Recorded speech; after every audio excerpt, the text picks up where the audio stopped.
right, wrestling maniacs, this one is for you. Let me hit you with the truth. If you are not wearing Rudis, you are not serious about winning. Rudis is the #1 brand of wrestling shoe in the sport of wrestling. That's why they're worn by Jordan Burroughs, Kyle Snyder, and Spencer Lee. The best, trust Rudis. And you want to know why? Because Rudis is built for the best. Rudis makes cutting-edge wrestling shoes, putting performance first. Rudis prioritizes features that enhance traction, flexibility, and they do it all with a lightweight construction. You will move like lightning, and your opponent will eat mat. And Rudis training shoes are built to support the hardest workers in the gym and beyond. But hold on, that's not all Rudis offers. Their gear can take a beating. From military-grade backpacks to premium sweat-wicking apparel, you need gear that is tougher than your training, and this is Rudis' specialty. Now for my listeners, here's the deal. You get 20% off your entire order if you use the code CHAEL20 at checkout. Do not miss out. Step on the mat ready or step out. It's your move. Go to Rudis.com right now to get ready, or just click on the link below. You want to know what Alex Pereira is doing next? Because I'm going to tell you. Now, I have to protect one identity, right? You got to protect your source type thing. But I've been a guy telling me about Alex Pereira for a while. So this guy is a kickboxing guy, first and foremost. And this guy is a big money guy, first and foremost. And yes, it's a guy that you might know, and some of you have already pieced together. But I only offer this to you because this is back when we just called him Alex. I didn't know how to say Pereira. I hadn't heard of Pereira. I guess they call him Poton. I didn't know that. So we just called this guy Alex. I just kept hearing about this kickboxer named Alex. And this big money inside kickboxing source of mine could not be a bigger fan of Israel Adesanya. He could not be a bigger fan of Sean Strickland. And he's still telling me about this guy. Hey, there's this guy. He's this kickboxer, and he's different, and he's special. And everything kept coming through. And he kept saying, hey, he doesn't need a lot of time. And he's working with Glover, and his ground game's actually great. I've even seen him. I've assessed him in the gym. You'd be blown away if I told you how great he looks. Everything just started falling into place. Hey, Dana knows about this guy. He doesn't know how he can push him, but he gave him a nice contract, and he's going to give him an opportunity. He's going to give him an opportunity to fast-track himself. It's never been done before. He's talking about this guy. That's not believable, just so you guys understand. We haven't had that before. A 34-year-old to come over, he had a good kickboxing and boxing record. He wasn't undefeated. He wasn't selling pay-per-views. He wasn't some kind of great big star or an Olympic champion or anything like this. I mean, I'm just sharing for you, like, these are kind of rumor mill type things. They're kind of from the gym and the dojo. And so I'm getting one of those. I'm getting one of those from this guy.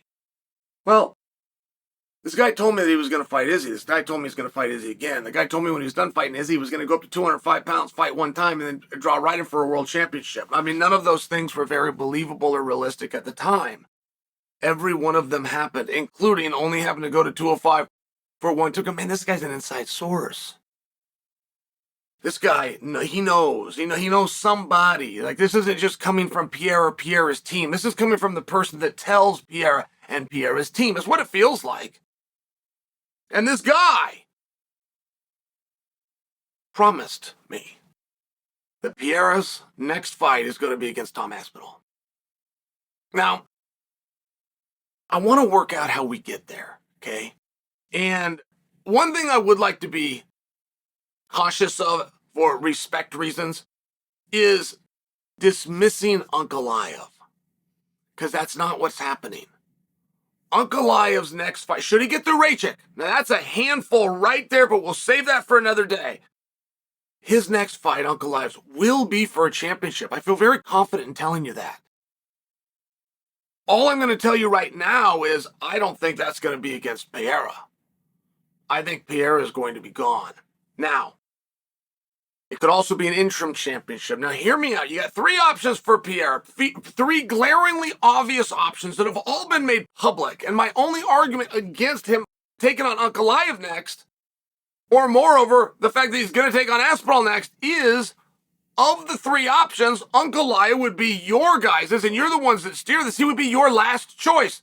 Here's your options. Ankalaev after he gets through Raychik. We're going to pay attention to the integrity of the rankings. We're going to look at the number one contender. We're going to put him against the champion. Okay, that sounds right. That sounds like what they like to do over there at the Ultimate Fighting Championship.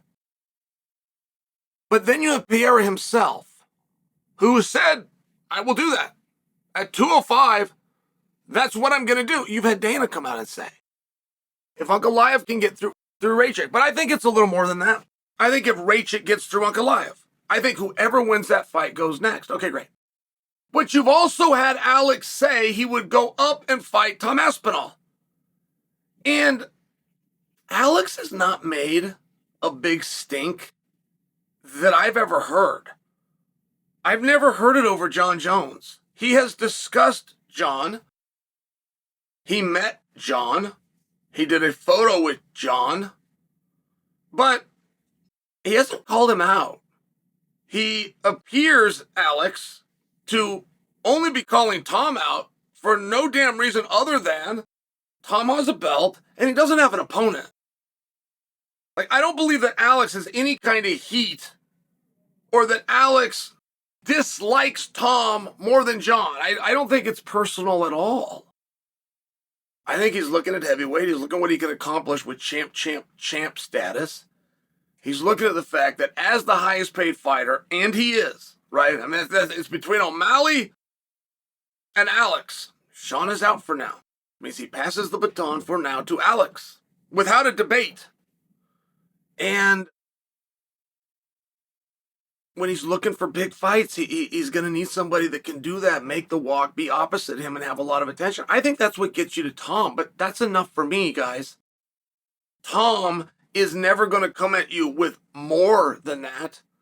And these are two guys that are sportsmen, and Alex is actually correct. That is a fight that people would like to see. That would be a new accomplishment. And by the way, Tom does not have an opponent. Like, Alex is right. Okay.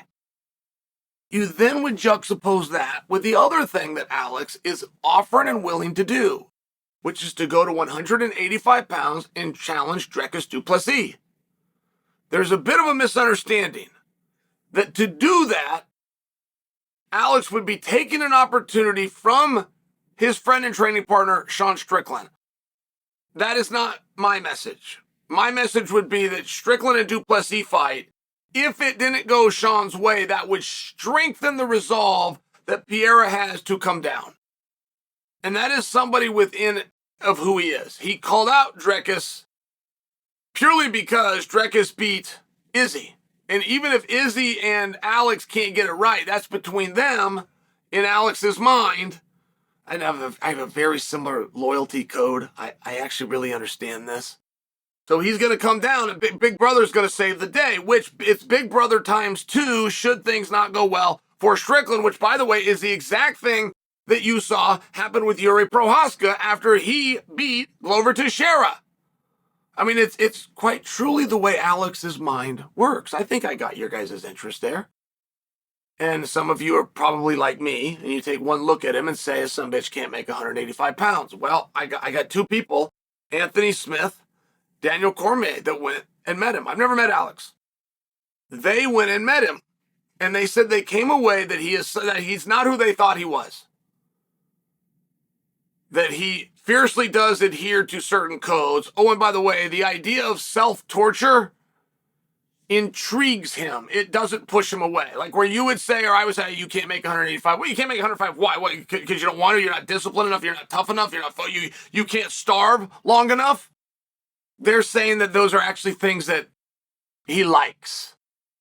And they also said he was shy. Does that surprise you?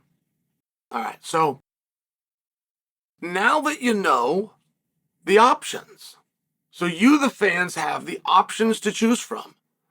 Does he stay at 205 and take on what would be the number one contender, which is the winner between Ankalaev and Raychik? Sure. That'd be great. Number one contenders, of course. Or does he take on a champion in Tom Aspinall at a different weight class, which once he moves to, he will stay at, which means if he gets the jump on Aspinall, he draws into Jones. Would you guys prefer to go that route? Or is there something to Big Brother returning home, going to 185, redeeming two people from his past? And I just think when you look at those, I think, I'm going to read your comments. You're going to tell me, but I think Ankalaev comes in last. I think of those three options, all of which are very intriguing. I think if you guys could only see one and you had the power, right, of the magic wand here, I think you choose the winner of Rachik Ankalaev as your last option for Alex. Now, the floor is yours. Comments are wide open. Am I right? Do you want to see Alex versus Tom next?